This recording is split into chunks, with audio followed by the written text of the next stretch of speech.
খন্দকের যুদ্ধের প্রস্তুতির সময় চারদিকে ছিল এক কঠিন মুহূর্ত। শত্রুদের আক্রমণ ঠেকাতে মদিনার প্রবেশপথে মুসলমানেরা তখন খন্দক খননে ব্যস্ত।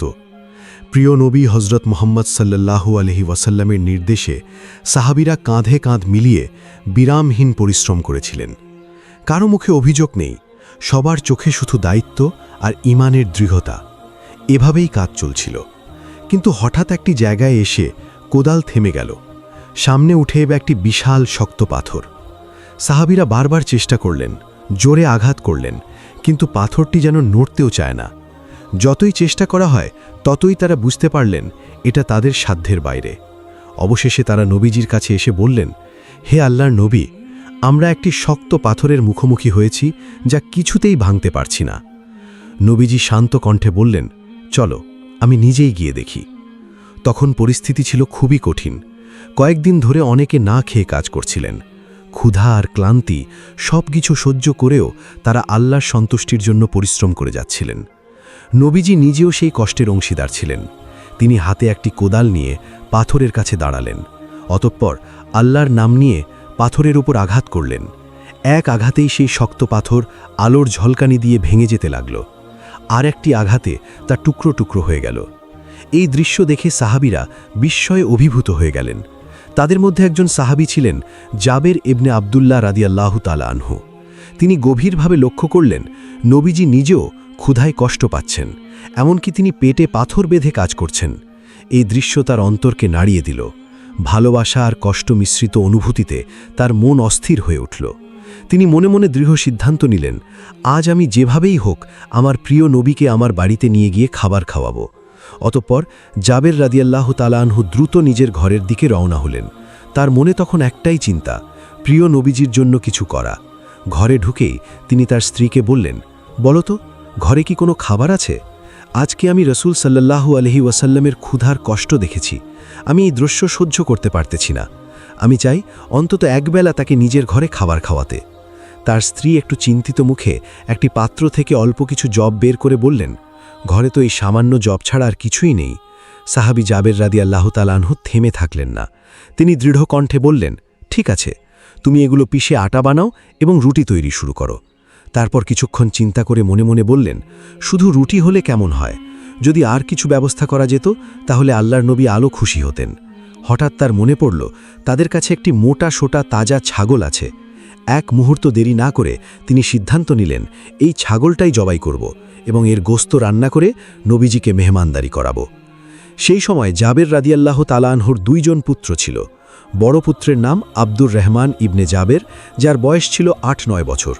তিনি তার বড় ছেলে আব্দুর রহমান ইবনে জাবেরকে নিয়ে ছাগলটি জবাই করলেন এবং বাড়ির লোকজনকে রান্নার প্রস্তুতি নিতে বললেন।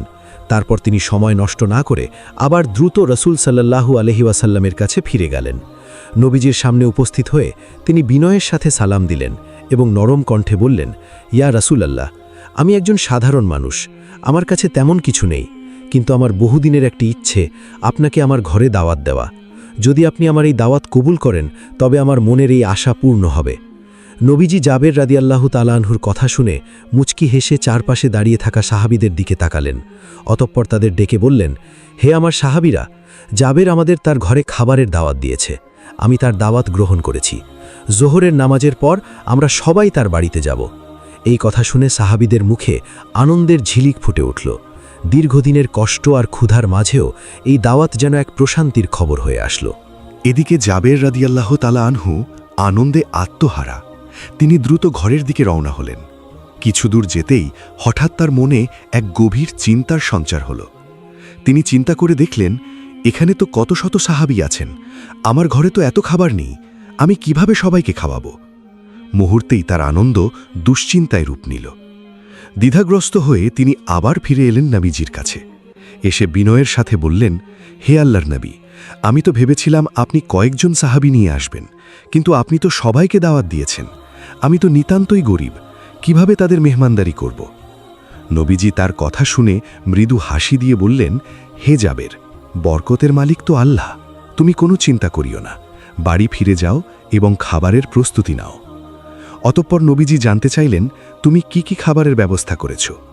সাহাবী জাবের বিনয়ের সাথে উত্তর দিলেন, ঘরে সামান্য জব আছে আর একটি খাসি জবে করেছি, এগুলো দিয়েই কিছু করার চেষ্টা করছি। নবীজি তখন তাকে একটি গুরুত্বপূর্ণ নির্দেশ দিলেন। তিনি বললেন, একটি কথা মনে রেখো, গোস্ত যখন রান্না করবে তখন হাঁড়ির ঢাকনা শক্ত করে বন্ধ রাখবে, আর আটা মাখানোর পরে তা কিছুক্ষণ একটি পাত্রে ঢেকে রাখবে। নবীজি আরও নির্দেশ দিলেন যে খাবার যেন আগে ভাগে অস্থিরভাবে পরিবেশন করা না হয় এবং আমি না আসা পর্যন্ত কোনো পাত্রের ঢাকনা খুলবে না। এই নির্দেশনা শুনে জাবের রাদিয়াল্লাহু তাআলা আনহু স্বস্তি পেলেন এবং তিনি খুশি মনে বাড়ির দিকে রওনা হলেন। এদিকে ঘরের ভেতরে ভিন্ন একটি দৃশ্য। জাবের রাদিয়াল্লাহু তাআলা আনহুর ছোট ছেলে ঘরে ঘুমিয়েছিল। তার নাম মোহাম্মদ ইবনে জাবের। হঠাৎ সে ঘুম থেকে জেগে চোখ মুছতে মুছতে চারদিকে তাকালো। অতঃপর তার মনে পড়ল তার প্রিয় সঙ্গী সেই ছাগলটির কথা, যার সঙ্গে সে সবসময় খেলত। মোহাম্মদ ইবনে জাবের তাড়াহুড়ো করে ঘরের ভেতরে ও বাইরে খুঁজতে লাগল, কিন্তু কোথাও ছাগলটিকে পেল না। তার ছোট্ট মনে অস্থিরতা জন্ম নিল। অতঃপর সে তার বড় ভাই আব্দুর রহমান ইবনে জাবেরের কাছে গিয়ে জিজ্ঞাসা করল, ভাই, আমাদের ছাগলটি কোথায়? আমি তো তাকে কোথাও দেখতে পাচ্ছি না। আব্দুর রহমান শান্তভাবে উত্তর দিল, তুমি তো তখন ঘুমাচ্ছিলে, তাই জানো না, আব্বাজান আজকে সেটাকে জবাই করে দিয়েছেন। এই কথা শুনে ছোট ভাই থমকে গেল। অবাক চোখে সে বলল, কোথায় জবাই করেছে? আমাকে দেখাও। অতঃপর আব্দুর রহমান তাকে নিয়ে গেল বাড়ির পিছনে সেই জায়গায় যেখানে ছাগলটিকে জবাই করা হয়েছিল। সেখানে পৌঁছে ছোট ভাই কৌতূহল ভরে বলল, আমাকে দেখাও তো, কিভাবে জবাই করেছিলে? অবুঝ আব্দুর রহমান, যার বয়স তখন মাত্র ৮-৯ বছর, খেলার ছলে বলল, দেখতে চাইলে তুমি এখানে মাটিতে শুয়ে পড়ো।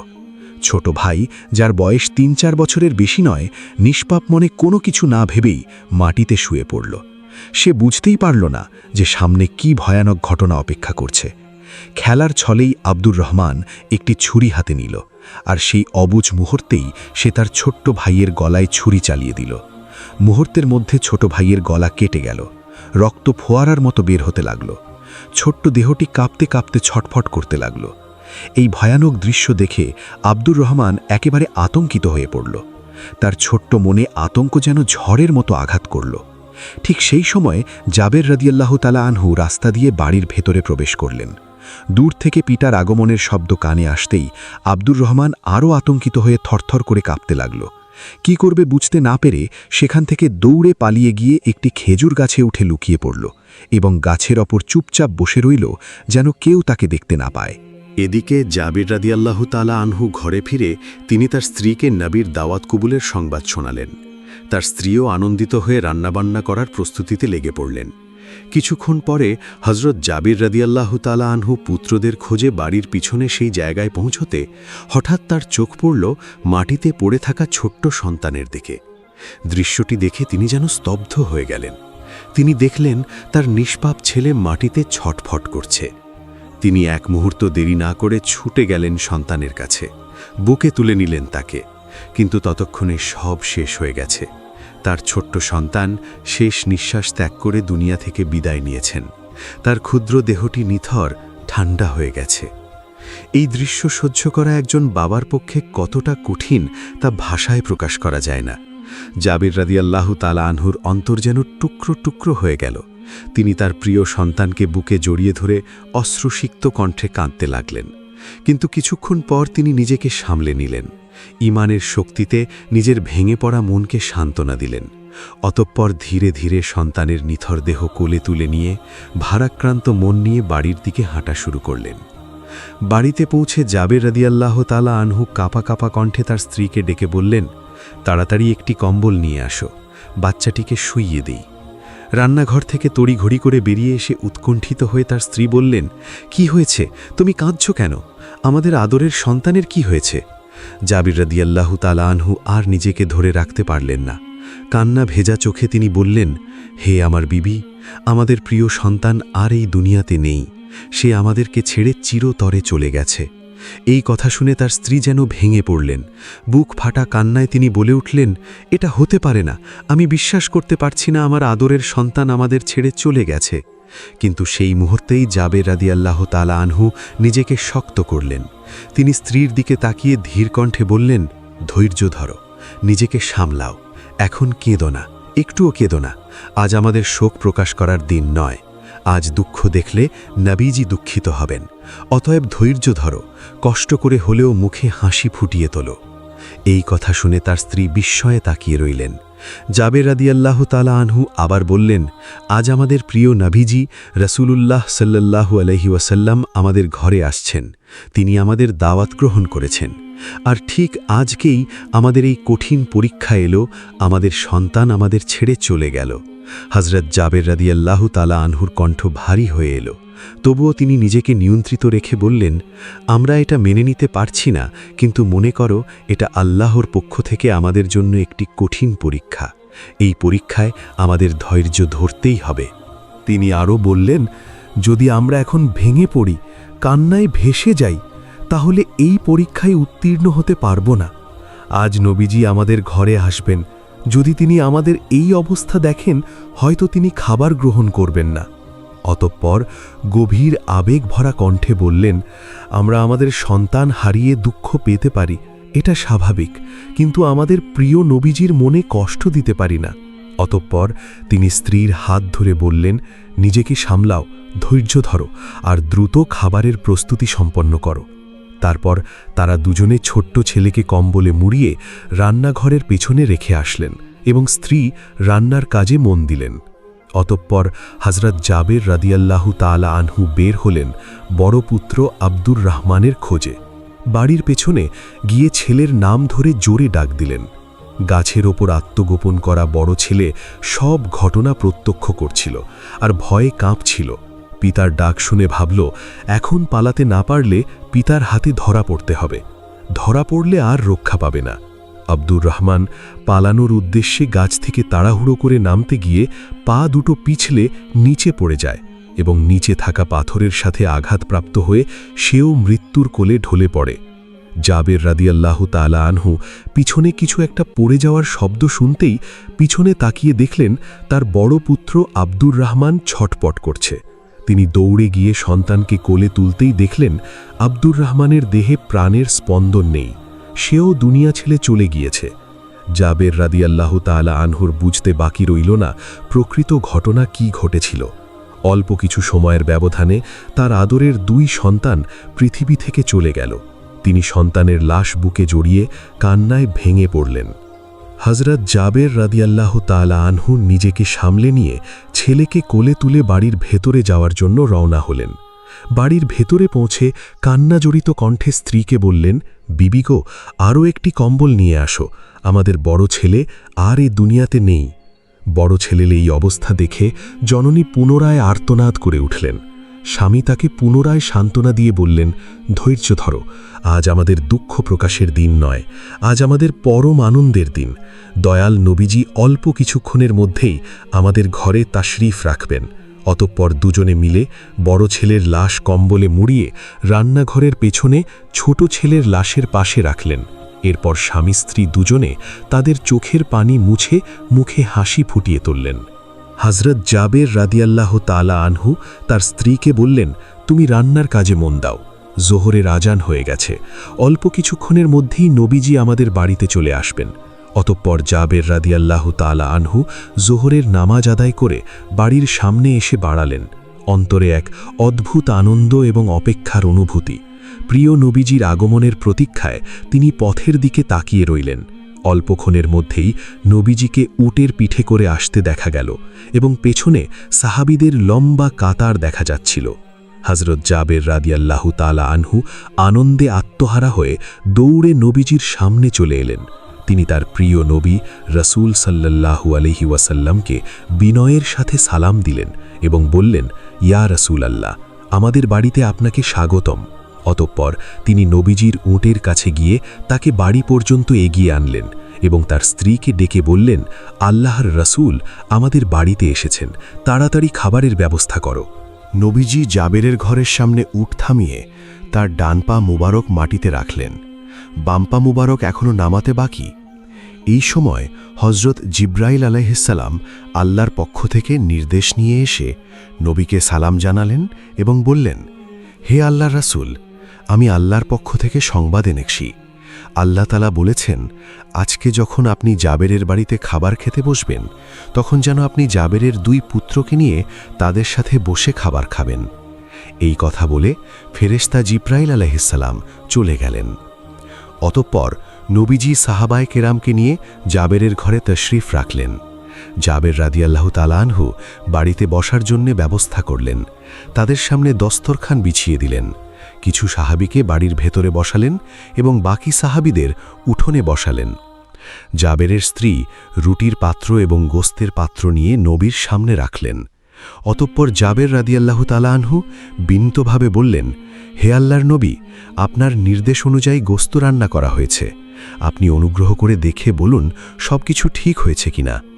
অতঃপর নবীজি খাবারের বরকতের জন্য দোয়া করলেন। দোয়া শেষে নবীজি বললেন, হে জাবের, তুমি এই পাত্র দুটি ঘরের ভেতরে নিয়ে যাও আর সেখান থেকেই সবার মাঝে পরিবেশন করো। আর মনে রেখো, প্রতিবার গোস্ত আর রুটি নেওয়ার পরে পাত্রগুলো ঢাকনা দিয়ে ঢেকে রাখবে।